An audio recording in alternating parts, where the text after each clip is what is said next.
Do you know it's time to sell your house, but you're really not sure where to start? Well, a lot of homeowners feel this way, especially if they don't have a good, competent realtor that they're already working with. Selling your home isn't easy. In fact, moving is in the top 5 as one of life's most stressful events, only behind, get this, 1, the death of a loved one, or 2, divorce. Now, both of those I have personally experienced, and I would definitely agree that they're worse than moving. However, I have also moved so many times in my life that trust me when I say I have so much empathy for anyone who's doing it. In this video, I'm gonna cover the checklist that you need to list your home in 30 days or less, and it starts right now.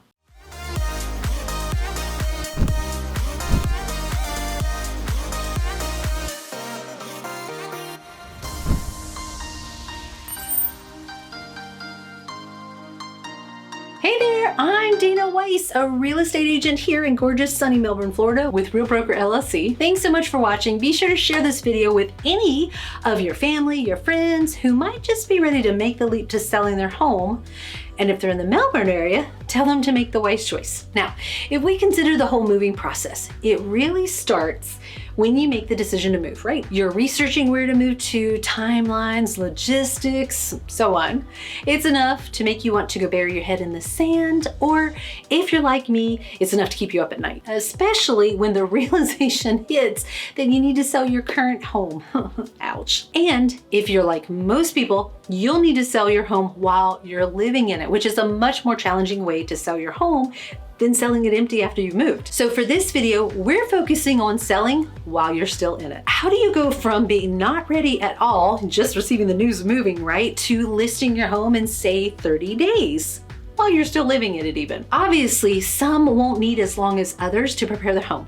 And in this crazy seller's market we're in right now, some of these things could possibly be skipped or just sped up to get it ready much faster. This video is for the normal market that we're headed back to, not this crazy seller's market, but it still works.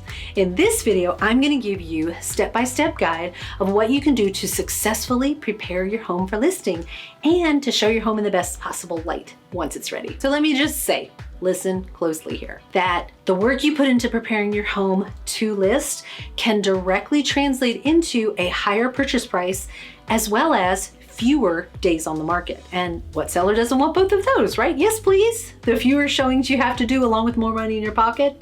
Yes. So our goal with this step-by-step guide is to make your home as open, clean, and inviting as possible. While your home is listed, you want it to appeal to the masses and for potential buyers to be able to see themselves living there when they're walking through. You also want to use this time to build your team of experts to ensure that your sale goes off without a hitch. So here we go. Step number 1, get a handle on those belongings. Yep, let's talk stuff.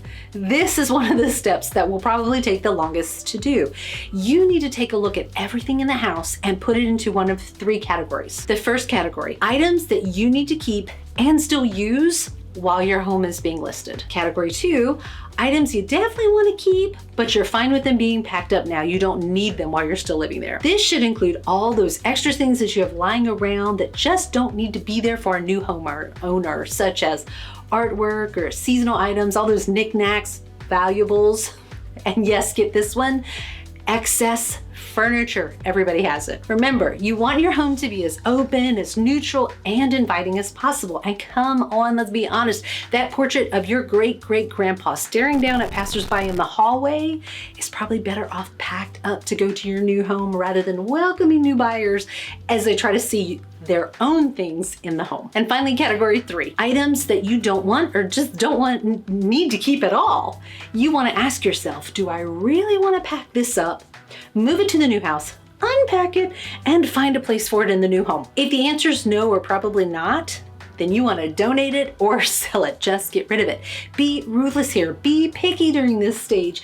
It is amazing what decluttering can do to make a home feel more open and inviting, so really go for it. And just in case you hadn't thought of it, you also need to do the same with the items outside the house as inside. Okay, so when I say go through everything, I mean everything. Now this step may take you a week to do, but once it's done and done right, it makes the rest of the steps so much easier. Now this next step, step number 2, is actually interviewing realtors. We always recommend at least 3 and getting recommendations from friends, family, colleagues, whatever. You want to go through this journey with someone that you gel with, that you trust. Now, if you're in the Melbourne area, considering making the wise choice, right, at least for one of the interviews, just saying, but during this first week or so, you'll want to plan for storage. You need to come up with a plan for storing all of those items that you don't need right now. In other words, all those items from category 2, the ones you can pack up now to move to your next house that you definitely want to keep. Certainly, you can use the storage unit itself for this purpose. And my husband and I have actually used 2 on our move to Virginia Beach because we had so much stuff. But there are other alternatives. Maybe you have family or friends that have extra rooms for you to, store your things in. Or if you don't have that, and maybe you don't even have the money for a storage unit, just consider using your garage. Just don't use it for your car, use it for your extra stuff. This is actually a great and a less expensive alternative to paying the monthly storage fee. And people don't really tour the garage anyway. They may open the door and look and like, oh yeah, there's all their stuff, but they look at the size of the garage and shut the door. So it doesn't matter. Seeing the extra boxes and the extra stuff there is not nearly as big of a deal as seeing it around all the rest of the house. Okay, so once you've gotten through those 2 steps, the next step is to actually start packing. Now you may have done this actually at the same time as the decluttering step. That's certainly great. Most people just end up putting things into piles and then packing the next step. So this process can certainly seem daunting and exhausting as well if you try to do it all at once. So let's break it down into easier chunks. A great suggestion that I have is to break up your house into 7 different zones, 1 for each day of the week, if you want to take a week to do it. Each day, pick 1 zone, pack up all the items that you don't need right now during the sale, move them to the designated storage area, and get rid of all those items you no longer want. Obviously, some areas may be a lot faster than others. Kitchen's probably gonna take you a while to get through, right? Those closets probably gonna take you a while to get through, and that's okay. So you wanna consider consolidating this step in just whatever way makes the most sense for you. You could always consider a garage sale for all those unwanted items, but that just takes even more planning and more time to do. And the point of this video is to get you ready in 30 days or less. Now these 2 steps are a lot of work. I totally get it. It's not a fun thing to even think about, let alone actually doing it. But if you can stick to the plan and the schedule that you make, you should be left with just things that you want to keep and absolutely need to use while the home is listed. So this process really shouldn't take more than, say, 2 weeks to get the home decluttered, packed, and stored. Of course, that depends on a couple things, right? How much stuff you actually do have, how big your house is, all of that. So you'll want to plan your days to hit the best goal for you. If it's going to take you 2 days to do each area, then it's going to take you 2 days and you just need to bump out your schedule that much longer.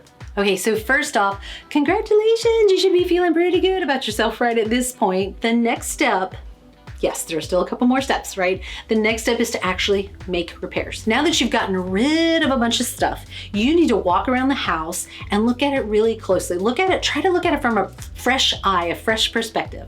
Make a list of any items that need to be repaired, holes that need to be patched, etc., right? Make a plan to get those done as quickly as possible. If there are repairs that you can do yourself, awesome, go ahead and go for it and do it. But if not, be sure to hire a professional because it is worth the money. You'll also want to make sure that you've been properly maintaining your systems, but these are all things that will show up on an inspection report anyway. It's just good as, for you, the homeowner, to know what's coming up on the report. So this includes getting your HVAC serviced if it's past due, possibly having someone look at the roof. Remember, our goal here is to make sure that your home looks well cared for because it makes a huge difference if it isn't. If you need suggestions for contractors, your chosen realtor should be able to help with that as well, but never get just one. You always want to go with at least a couple that you can interview and decide which one would work best for you. Now, once all that's done, the next step is to put the pen to the paper and sign the listing agreement. Yay, Yay, how exciting. You want to go through this process carefully though with your agent so that you understand the timing, your contractual obligations, how they'll be scheduling showings with you, and so on. Let them know when you'll be ready to activate your listing, which really at this point shouldn't be a whole lot longer. If you'll be ready in 2 days, let them know that. Now, here in Melbourne, Florida, we are able to list your home as coming soon. However, it can't stay in that status for very long. So discuss with your realtor if this might be a good option for you, because what it does is it creates interest in your home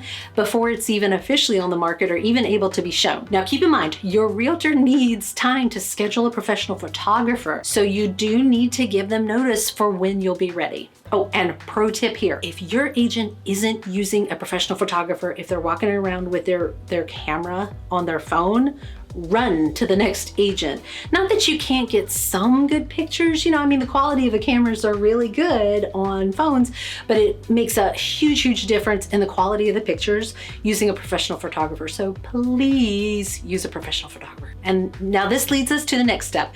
Ask for advice.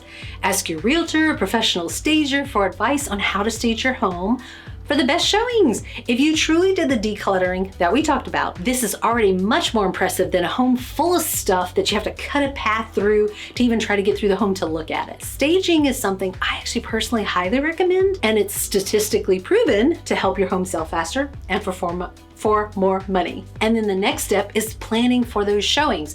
Now, this can obviously be a bit more complicated if you work from home or if you have pets or kids. We get it. You want to have a plan ready for quickly cleaning those high use areas like the kitchen, bathrooms, ensuring beds are made, all the clutter's put away, etc. Great pro tip here is to have baskets available to hide all those extra things in for the last minute showings. Come up with whatever plan works best for you. Like for instance, my husband and I, we always had each person assigned to a different room, and they had their designated chores for that room for what needed to be done to quickly show it. That just worked well for us. Now, if you're going out for the day or the weekend, be sure to leave your home in show ready condition before you go for all those showings that you're inevitably going to get because you aren't there to get the house ready. Now, these last steps are ones that you can do yourself, but are much nicer if you hire someone to do them. Hire a landscaper, for instance, to step up that curb appeal. First impressions are everything, and if the outside looks immaculate and well cared for, it sets up the expectation in the buyer's mind that the inside has also been just as well cared for. Hire a professional cleaning service. Now, this is for a deep clean, not just for the quick spot treatment cleaning that you're gonna do on your own anyway, right? I'm talking about deep cleaning. Those baseboards you never touch? Yep. The windows your mom always told you needed to be done? Yep. The blinds and the fans that you never think about cleaning till you turn them off? Yep. Flooring, light fixtures, grout, etc. All that stuff. A dirty house never shows well. Get professional photos now that your house is pristine, which is why your real estate agent needs heads up so that they know when to schedule, and it also gives you the time frame of knowing when you need to have it cleaned by. Once you get those professional pictures and they are ready to go, complete your documents. You'll need to do a seller's property disclosure statement and review the listing with your realtor to make sure all the necessary information is on it. Once everything is reviewed, you are ready to activate the listing. Congratulations. It was a lot of work. We know, but doing all of this will be so worth it once the listing is active and the showings start coming in. Now, you need to give your realtor a key for the lockbox, of course, so that agents can show your home. And we know this was a ton of information and a lot for you to take in. We strongly recommend, listen, don't shut the video off yet. We strongly recommend that you don't put any unnecessary pressure on yourself or your family during this time. Remember how I said it was the third most stressful thing you can do in life? Okay, so emotions are gonna run really high during this process. Remember to extend grace and be patient. There are more than likely going to be bumps along the way. So what do you think? Are you ready to get your home listed in 30 days? Hopefully with this checklist, it will seem much less of a daunting task. Please be sure to share with anyone who might need it. We'll see you next video.